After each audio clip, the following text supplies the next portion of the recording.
Hello ji, hello, Radhe Radhe, good morning, welcome back to my new vlog. कैसे हो आप सब? उम्मीद करती हूँ आप सब अच्छे होंगे, सब भले चंगे होंगे। हम भी ठीक हैं, बढ़िया है, बस गोलियाँ खा रहे हैं क्योंकि हम सब की तबीयत बहुत ज़्यादा ख़राब हो गई है। बट अब थोड़ी सी ठीक है क्योंकि सबको सर्दी खांसी बस वही शादी पार्टी में खाने की वजह से गला सबका ख़राब हो गया है। और अभी टाइम हो रहा है 9 सवा 9 समझ लो आप, हाँ टाइम दिख रहा है। और घर पूरा उथल फुथल हो गया है क्योंकि 4-5 दिन से कुछ भी सामान मतलब सेट नहीं हो पाया है। बस इधर उधर जो चाहिए वो लिया और इधर उधर फेंक दिया, तो पूरा सामान इधर उधर, कुछ भी ढूंढो ना तो नहीं मिल रहा है। शादियों में तो यही हाल होता है, हालांकि घर की शादी नहीं थी, मतलब शादी में जाने आने से भी ऐसा हो गया है। सोच रहे हैं घर की शादी होगी तो क्या हाल होगा।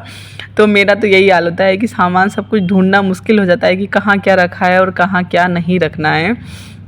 और पैकिंग चल रही है छोटी और मम्मी की जाने की। जी हाँ, तो बस तैयारी ज़ोरों शोरों से सब कुछ चल रही है। घर का क्लीनिंग भी मॉर्निंग में और मम्मी को जाने की भी, क्योंकि मम्मी और छोटी चली जाएगी आज।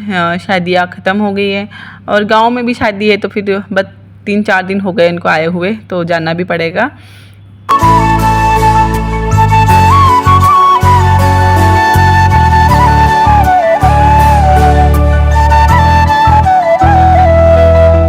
यार यहाँ 5 दिन अगर अपन घर में अच्छे से कुछ काम ना करें, सामान अस्त व्यस्त हो, अगर उसको सेट ना करें तो बहुत मुश्किल हो जाता है बाद में सेट करना।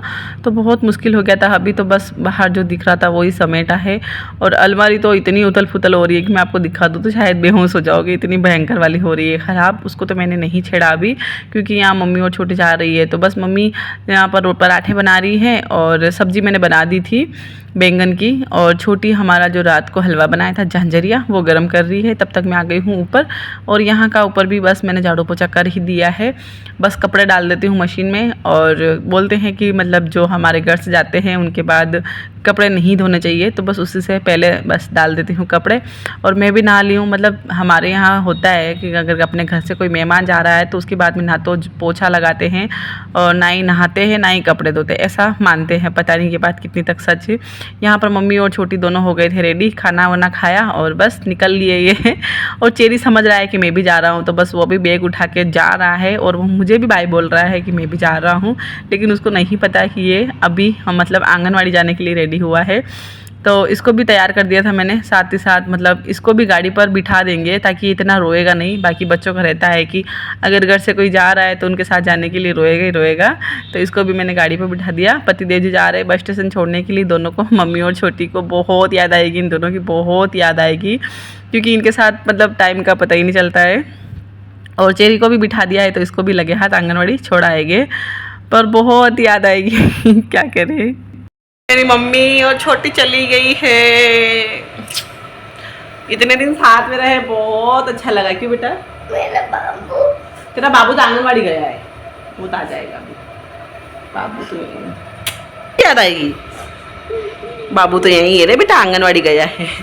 लो ये क्या बोल रहे हैं कि नानी जी और छोटी की तो याद नहीं आएगी पर ना बाबू की याद आएगी। बेटा बाबू तो आंगनवाड़ी गया है। हाँ वो तो थोड़ी देर में आ जाएगा। रो नानी चुप हो जाओ, है ना।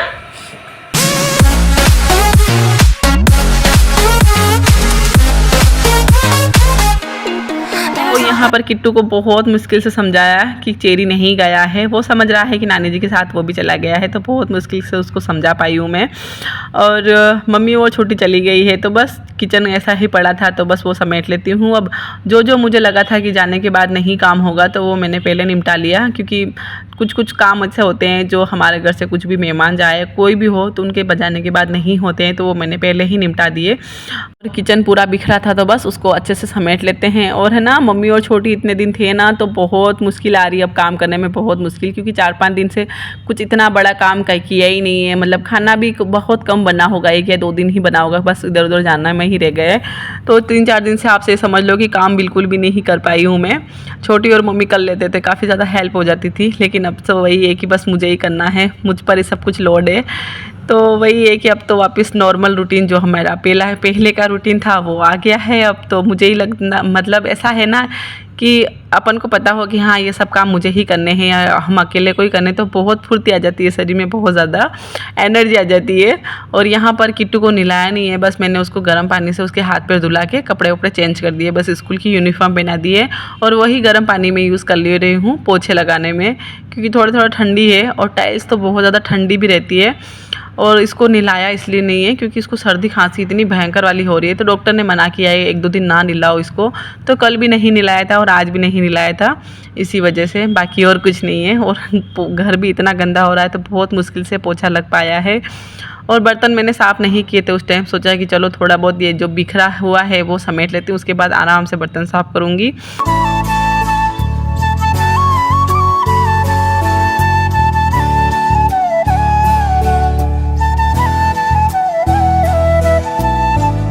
तो 12 बजने में भी 10 मिनट बाकी है। ऑलमोस्ट मेरा सारा कुछ काम हो गया है और किट्टू भी रेडी होने के लिए, मतलब स्कूल जाने के लिए पूरी तरीके से रेडी है। तो सोचा चलो थोड़ा टाइम है तो खुद का भी हुलिया सही कर लिया जाए, क्योंकि बस सुबह से मैं कामों में लग जाती हूँ तो अपने ऊपर कुछ भी ध्यान नहीं देती हूँ कि मुझे बाल सही करने या फिर कुछ लगाना है चेहरे पर या फिर मांग लगानी है, कुछ भी ध्यान नहीं देती हूँ, बस काम में लग जाती हूँ तभी काम हो पाते हैं। बाकी ये सोचो कि चलो ये कर लो वो कर लो तो शायद नहीं हो पाएंगे। और फटाफट सारे काम इसलिए किए मैंने क्योंकि कल जैसा कि मैंने बोला था कि मैं रतलाम गई थी, तो वहाँ से मैं 1-2-3-4 सूट लेके आ गई हूँ, मतलब सिलने हैं। बटके ही लेके आती हूँ मैं, मतलब कपड़े ऐसे थान से सिलाया नहीं लाती हूँ क्योंकि मुझे सिलाए अच्छे नहीं लगते हैं, जैसे कि वो आते हैं ना रेडीमेड, वो अच्छे नहीं लगते हैं। मैं खुद सिलती हूँ तो मुझे खुद के ही सिले हुए कंफर्टेबल लगते हैं, इसी वजह से। और बस यहाँ पर किट्टू को भी कर दिया है रेडी। और पता नहीं ये कार्टून भी इतने अच्छे लग रहे हैं कि मुझे भी देखने का मन कर रहा है, तो मैंने सोचा चलो इसको बंद ही कर देती हूँ ताकि मेरा भी ध्यान ना भटके। और उसके बाद तुरंत आ गई हूँ मैं अपने जो भी सामान लेकर ऊपर। और यहाँ पर कपड़े धुल गए थे मशीन में, तो बस वो डाल देती हूँ। काफ़ी देर पहले ही धुल गए थे तो, लेकिन पड़े थे मशीन में ही। ऑटोमेटिक है तो बंद हो जाती है, कोई दिक्कत नहीं है कि हाँ आके बंद मुझे करनी पड़ेगी, अपने आप बंद हो जाती है जब इसका टाइम होता है। और बस यहाँ पर सारे कपड़े डालने के बाद में अब करेंगे हम अपने कपड़ों की कटिंग। ये देखिए इतने सारे कपड़े लेकर आई हूँ मैं, मुझे भी नहीं बताया कि मैं कितने लेकर आई हूँ, बस लाने का ध्यान दिया था मैंने गिने नहीं थे, पता नहीं है। लेकिन सबसे पहले ये निकाला है मैंने वाइट वाला, वाइट और चॉकलेटी, इसका दोनों मिक्स कलर हैं। और ये ऊपर वाली है सलवार और जो फ्लावर बने हैं उसका है कुर्ता। जी हाँ, तो ये मुझे थान से मिला था कपड़ा, समथिंग 250 या 350 रुपये का मिला था, इतना तो पता नहीं है, भूल गई हूँ क्योंकि 3-4 साथ लाई थी तो इतना हर चीज़ का प्राइस तो नहीं पता है। और सब नहीं दिखाऊंगी मैं, जैसे जैसे सिलूँगी वैसे वैसे ही दिखा दूँगी। सबसे पहले हम करते हैं कुर्तों की कटिंग, यानी ऊपर वाला जो कुर्ता है उसकी कटिंग। तो मैं लेंथ पहनती हूँ 31, तो यहाँ पर मैंने 33 इंच कट कर लिया है इसको। सबसे पहले आधे कपड़े में ही कुर्ता बन जाएगा, लेकिन जो है ना मतलब जो साइड में पड़ा उसका भी काफ़ी ज़्यादा हम यूज़ लेंगे। तो यहाँ पर बस कटिंग कुर्ते की तो बहुत सिंपल सी करती हूँ मैं, बस मेन तो पटियाला सूट में सलवार का ही घेर रहता है। बाकी और जो हम कुर्ते की नॉर्मल कटिंग करते हैं वैसे ही मैंने कुर्ते की नॉर्मल कटिंग कर दी है। और मुझे ना काफ़ी ज़्यादा कमेंट भी आते हैं कि दी आप सिलाई जो करते हैं तो उसका भी कटिंग और स्टिचिंग का वीडियो भी शेयर करा करो। लेकिन मेरा चैनल है डेली वीडियो का, मतलब डेली रूटीन का, तो उसमें मैं सिलाई नहीं डाल सकती और ना ही मुझे इतनी आती है परफेक्ट कि मैं आपको सिखा पाऊँ। लेकिन कुछ कुछ समझाने की कोशिश करूँगी इस वीडियो में। काफ़ी ज़्यादा रिक्वेस्ट के अकॉर्डिंग ये वीडियो मैंने शूट करी है। अगर ये वीडियो आपको पसंद आएगी ना तो मेरे जितने भी सलवार सूट के कपड़े हैं या मतलब ब्लाउज के हैं तो मैं आपको सब कुछ चीज़ें शेयर करूँगी। तो यहाँ पर लंबाई की साइड से मैंने इसको 4 फोल्ड कर दिया है सलवार के लिए, और जितनी मेरी लंबाई है उसमें से मैंने 7 इंच घटा दिया है क्योंकि ऊपर का हम बेल्ट लगाएंगे। और ये बस 2 टुकड़ों में हमें बीच से कट कर देना है, इसके 2 टुकड़े चाहिए हमें। हमारी जो लंबाई है उससे हमें 7 इंच कम चाहिए। और जो हमारी मोहरी है वो मैंने नाप ले लिया है, और मैं मोहरी कम ही पहनती हूँ क्योंकि पटियाला में थोड़ा कम ही चलता है। उसके बाद में जो ये बचा कपड़ा था इसका भी लंबाई की तरफ से ही हमें फोल्ड करना है, इसका 2 फोल्ड करना है, इसका 4 फोल्ड नहीं करना है। और इसके हमें काटनी है कलियाँ, 4 कलियाँ कटेगी। तो 4 कलियाँ मैं कुछ इस तरीके से काटती हूँ। ऊपर की साइड से मैंने 7 इंच निशान लगाया है। आप किस तरह से काटते हो पटियाला सूट की कटिंग वो भी आप मुझे ज़रूर बताना, या शायद मेरी सही है या गलत है मुझे नहीं पता है। उसके बाद में यहाँ पर 7 इंच निशान लगाने के बाद में जो हमने पहले जो 2 टुकड़े करे थे उसके हिसाब से थोड़ा सा ये कपड़ा बड़ा था तो वो मैंने कट करके निकाल दिया है।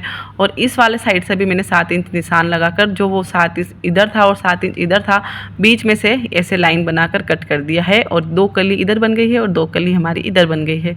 तो मैं पटियाला सूट ऐसे ही सिलती हूँ, मतलब जब से मैंने शायद सीखा है तब से, मतलब सीखा था तब तो पटियाला नहीं चलता था, नॉर्मल पजामे ही चलते थे, लेकिन पता नहीं कैसे देख देख कर आ गया है ये चीज़ें। और सीखने में कहीं गई नहीं हूँ सिलाई, तो शायद मैं इतना कुछ एक्सप्लेन नहीं कर पाऊँगी, क्या बोलते हैं इस चीज़ को, क्या बोलते हैं नहीं पता है वही चीज़ें, क्योंकि मैं काफ़ी टाइम पहले सीखी थी, समथिंग 13 या 14 साल की थी उस टाइम। उसके बाद में यहाँ पर हमने ऊपर का जो हमारा बेल्ट है वो मैंने कट कर लिया है, जो कुर्ते का कपड़ा है उसी का मैं लगाती हूँ, क्योंकि मुझे सलवार में फुल घेर चाहिए तो उसमें से मैं कटिंग नहीं करती हूँ।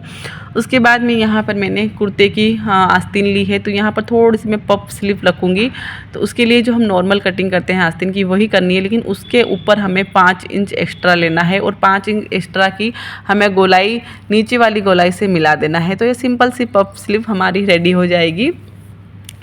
और कुछ कुछ समझाने की कोशिश कर रही हूँ, बाकी आप वीडियो में देख लेना। जैसा कि मैंने बोला है कि ये सब चीज़ें मुझे नहीं आती है सिखाना, अगर सामने बैठ कर कोई सीखना चाहे तो मैं सिखा सकती हूँ, लेकिन शायद ऐसे वीडियो के माध्यम से तो शायद ही सिखा पाऊँगी।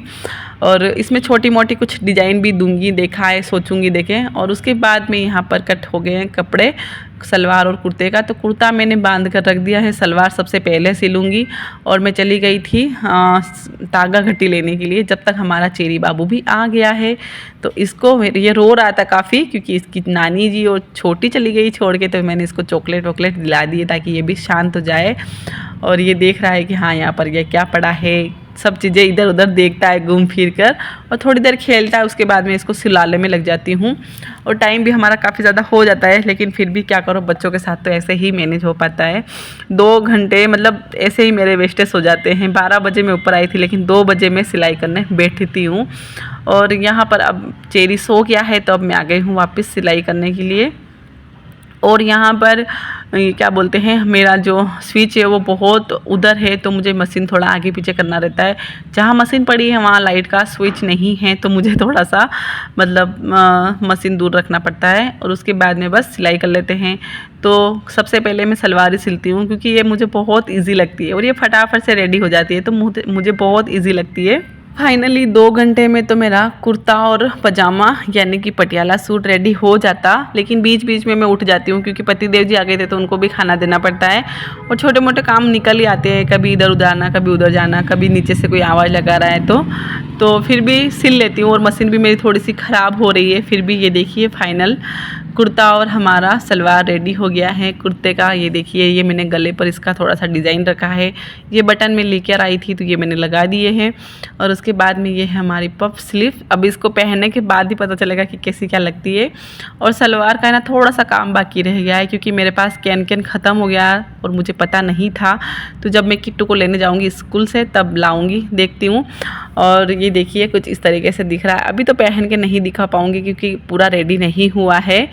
और चलिए दिखाते हैं आपको, चेरी बाबू सोया है। बच्चे अगर मुझे परेशान ना करें ना तो मैं एक ही दिन में 2-3 सूट सिल दूँ। मुझे ऐसा लगता है कि चलो लाई हूँ तो फटाफट सिल दूँ, लेकिन नहीं हो पाता है सब कुछ चीज़ें मैनेज। लेकिन वही है कि चलो फिर से डेली रूटीन में आकर बहुत अच्छा लग रहा है। अब वही डेली का रूटीन जो भी मेरा पहले का था वही सब कुछ चीज़ें हो जाएगी। और टाइम हो गया है 5 बजने में, बस 5 मिनट बाकी है। अब पियेंगे चाय वाई, किट्टू को लाएंगे स्कूल से, और बस आज का वीडियो यहीं करते हैं एंड। वीडियो पसंद आया तो प्लीज़ लाइक ज़रूर करना। पहली बार को चैनल पर आया है तो प्लीज़ सब्सक्राइब ज़रूर कर लेना याद से, ताकि ऐसी ही न्यू वीडियो आपको सबसे पहले मिल सके। तो चलिए मिलते हैं आपको नेक्स्ट वीडियो में। राधे राधे।